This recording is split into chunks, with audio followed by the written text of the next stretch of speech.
Hello everybody, this is DeanoGTO, and today we're going to be looking at the STRV-74, the Tier 6 Swedish medium tank. So, I figured it was about time I had some slightly lower tiered stuff on the channel, because, well, for quite a while I've just been mainly focusing on Tier 8, 9s and 10s, and the occasional Tier 7, like the VK3000 and 2D. So, I figure maybe uploading a couple of videos on maybe some Tier 6s, like the Heavy Tank number 6 gameplay that was in the Tiger 131 video I made. I'm trying out the lower tiers again because honestly the main reason oh sorry, I just realized I haven't actually clicked to this here. So the main reason I actually stopped playing the low tiers was because of shit like the Defender, the Patriot, or well, not the Patriot. The Patriot you can still somewhat deal with in lower tiered vehicles because the side armor's not too overpowered. In fact, honestly, the side armor's kind of crap, honestly, if you think about it. But shit like the Chrysler and the Defender, I stopped playing Tier 6 or Tier 8 and below. Or no, I stopped playing below Tier 8 because of those vehicles, because I was just like, I don't want to deal with those. Like, what the hell can I do versus those? Like, why would I bother? So, yeah. So I'm actually going to start jumping into some slightly lower tier gameplay. Hopefully, people are interested in actually watching lower tier gameplay. So yeah. So the STRV-74, what's the unique feature of this vehicle? It has some of the best gun depression in the game. It has like 15 degrees of gun depression paired with a 150 alpha 75mm gun, which is a pretty cool combination actually, because whereas this tank's not the quickest tank in the world, it's no Cromwell by any stretch of the imagination. It only does 45 kilometers an hour, which does seem kind of crap whenever you compare it to some of the other Tier 6 medium tanks, but it does make up for it in terms of the overall flexibility of the vehicle. And I do run this thing with not optics, but binoculars, just to kind of make up for some of the deficiencies of the tank whenever you're bottom tier. But the tank actually seems to hold up relatively well versus Tier 8 for the most part. I played a couple games in this thing the other day whenever I had the personal reserves active to try and increase my XP income.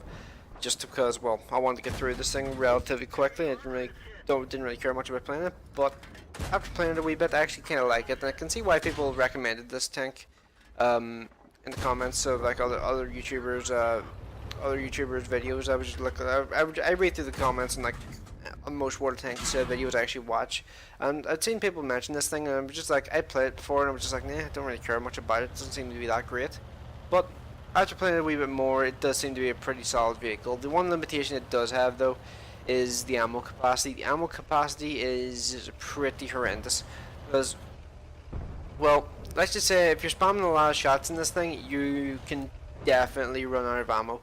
You do 150 alpha per shot, but you do need to carry some premium rounds in this thing, thanks to the shit like the Defender and the Chrysler K. So there's not really much you can do about that. You have to have the premium round store. If you don't have the premium round store, then you're basically going to be putting yourself at a disadvantage, and that means you can't carry very many HE rounds, which I used a HE round to blow away like a shed or something there earlier on. And now I'm going to try and make use of my gun here, which has 148 pen, and I'm actually reliably going through the front armor on the M4 Jumbo while he's not angling. But you're going to notice the second he angles, I start just bouncing shots consistently. And he puts a shot into me and does 100 damage, and now a one shot for him, and he's a one shot for me. So it's a bit of a tricky situation here. And I'm just trying to think like, work and shoot him, and he shows me too much of his side armor, and I pierce straight through his side armor and kill him off. So I've done 1900 spotting damage now, and 1088 damage done. There was a moment there, I think I must have missed it, where I actually bunched a Jagdpanther 2-shot with my armor somehow. I don't know how, because well, I only have like, I don't even know the armor profile in this thing. I just know that it's really easy to pen with pretty much every Tier 6 gun. So yeah, and now you're going to watch me like fail a couple times in terms of my actual like leading of shots and all, and that one there wasn't really my fault. That was kind of like the guy got tracked, and I would have hit him and done damage normally, but because he got tracked, it kind of denied that shot to me. So now there's only 2 tanks left in the enemy team, an Achilles and an SU-152. SU-152 is a one-shot kill. And unfortunately, I'm not going to be quite quick enough. There is an IKV over to my right that's actually heading over to kill him here now. Although I think the IKV is killed. Yep. But he is killed by the Crusader SP there. So Top Gun denied, but I don't really mind because that was a 1300 damage game. A tier 6 medium tank with 1900 spotting. So that's not too bad of a game. Not too bad of a result considering I was a tier 6 in a tier 8 game. So this actually brings me on to like something I just want to roughly manage. Now, like I wasn't really looking to mention this here originally, but I've come across a lot of people doing this here lately. Like it's gotten to the point where I've genuinely started like kind of worry about the players that are playing the game. I'm coming across a lot of muppets who seem to be obsessed with killing themselves if they're not top tier. This seems to be mainly a problem for, ironically, people in some of the best tier 8s in the game. Whenever they meet, like say, 3 tier 10s, which is the maximum amount of tier 10s they can possibly meet.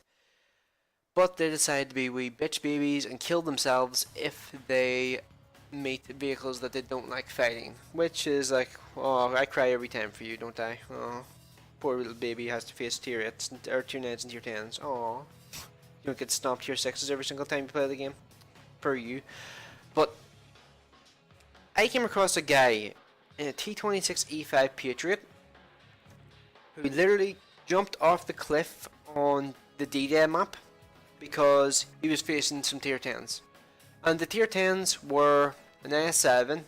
Sure, he's going to have a wee bit of trouble fighting that, but he could theoretically beat it in a one-on-one fight considering the sidearm on the IS-7, if he over-angles, is very, very easy to pin. Even for, like, and bear in mind, that gun on the T26E5 has 230 APCR pin.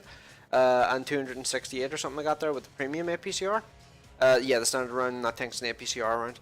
So that tank does have the capability to fight that tank one-on-one. So the other two tanks must have been like Type 5 heavy and mouse, right?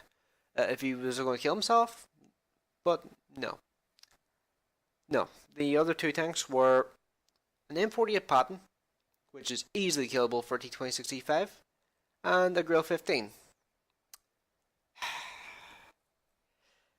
That guy literally jumped off the cliff on D-Day, threw away his tank in order to bitch and moan about meeting tier 10s. Every single one of them he could have potentially killed on his own if he positioned himself correctly. See, muppets like that there honestly make me wonder, like, what kind of people actually play World of Tanks. Like, I genuinely just, like, I was so goddamn mad in that game. I did 0 damage in that game. I was in my T54. I was explaining to the guy before he killed himself. You have more penetration than me. You're really, really capable of actually doing well in this game. Why the hell would you kill yourself? This is actually a pretty good game for you. Why would you do that? And he jumped off the cliff and just went. And he wrote in the chat, "Goodbye, noobs." And I was just like, I was so goddamn mad. Like I just kept writing in the chat, just going like, you fucking moron.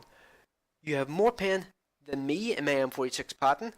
Or wait, was I in the M46 Patton or T54? Either way, you had more pen than me. You either had nearly 30 more pen, or you had like 12 more pen, which is still a pretty significant amount. He had more pen than E50.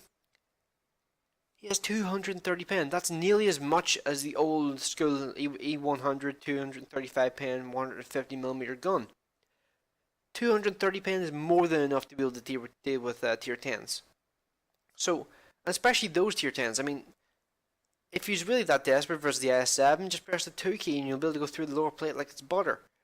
Like, and he killed himself because he was facing 3 tier 10s. What a fucking dick. Like, I don't know how people can be that fucking thick that they think that the matchmaking now is bad. It used to be that you could be in a tier 6 and meet 14 tier 8s. That used to be something that could happen, and it would happen fairly often. Where you could, like, and there was also the occasional thing that would happen where it would be like, oh yeah, let's see, there's 10 tier 8s and there's 5 tier 6s, no tier 7s at all. Well, screw me.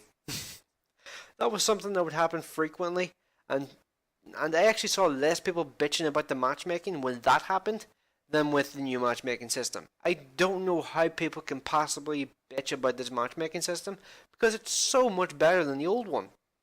Like, I just like you wouldn't even realize that was a tier 8 game unless I pointed it out. Honestly, like I don't understand the stupidity of some people. Like that was just a wee mini rant on like the frustrations I feel with dealing with the morons who kill themselves if they're in a matchmaking system where, or if they're in like a matchmaking situation that they don't like. Oh, poor baby doesn't get to fight against tier 6s every single time he's in his overpowered tier 8 or tier 8 heavy. Oh, poor baby. Fucking arsehole. Um, yeah, like, and I've also seen a defender do that there. A defender of all tanks killed himself on what the hell's the map with the I think it's Lakeville. He jumped into the water at the beginning of the match on Lakeville because of the tanks he was against. Like, granted, in that game there was a mouse, but the other two tanks were mediums. He was perfectly capable of killing, but he killed himself on Lakeville because he didn't like the matchmaking. And this is the new matchmaking spread I'm talking about. So I don't know how the fuck people are so stupid, but yeah, I've kind of gone off in like a wee side rant. But that shit frustrates the crap out of me. I don't understand how people can be that thick. But yeah, let's go on to the post battle results screens here. Okay, so this game was worth an ace tanker, no other special medals of note at all. 40,000 credits made in that game with premium account, 3696 XP with premium account. Without premium account, that's 2464 XP and 27,010 credits without premium account as well. So that was my first ace tanker in that vehicle, and I think it was pretty cool that I actually got in a tier 8 game. So I'm pretty happy with that. In terms of my position in the team, I came top of the team, just above the STRV S1. Actually, wow, I just noticed my XP difference. My XP is 300 XP more than the STRV S1.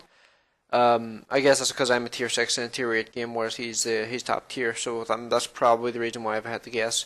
Even though he did triple my damage, or no, well, he did about 2.5 times my damage.